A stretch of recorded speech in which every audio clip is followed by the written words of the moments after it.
छत्रपती शाहू महाराजांचा छत्रपती शाहू महाराजांचा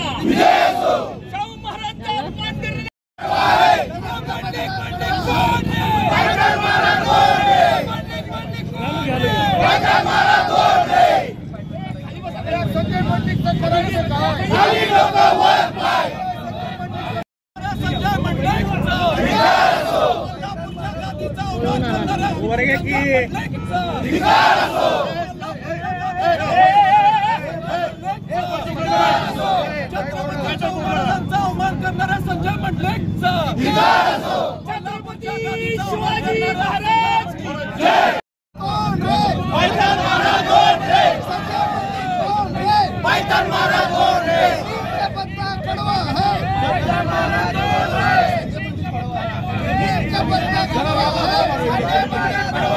कोण थांब की फोटो घेऊया थांब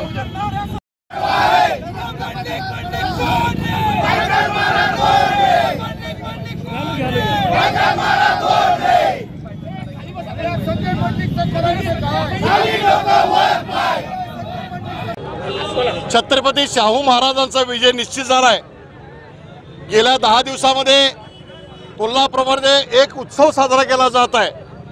प्रत्येक घरातल्या आया बहिणी लहान थोर सर्वजण शाहू महाराज म्हणतात। या देशामध्ये उच्चांकी मतानं शाहू महाराज निवडून येतील याची खात्री झाल्यानंतर संजय मंडलिक आणि भारतीय जनता पक्षाच्या मंडळींची पायाखालची वाळू घसरलेली आहे। आमचं एकच मत आहे की संजय मंडलिकने मैदानामध्ये यावं, मैदानामध्ये उतरावं आणि जर स्टेटमेंट करायचं असेल तर कोल्हापुरातनं बाहेर जाऊन स्टेटमेंट करू नये।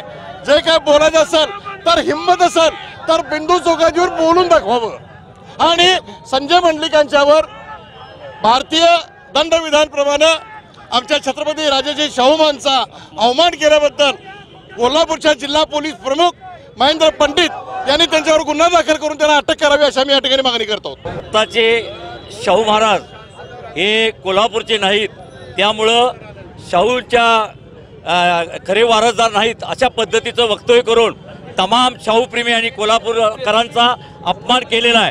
हा अपमान ज्या घराण्यानं साऱ्या देशाला एक सामाजिक समतेचा सल्ला दिला आणि सामाजिक समतेची नगरी म्हणून ज्या कोल्हापूरकडे पाहिलं जातं त्या शाहू छत्रपतींचा अपमान हा फक्त त्यांचा नाही तर हा कोल्हापूरच्या जनतेचा अपमान आहे। त्यामुळं संजय मंडलिक यांना आम्ही सांगू इच्छितो की अशा पद्धतीच्या वल्गना करून तुम्ही जर वेगळ्या वाटेवर जात असाल तर याद नका।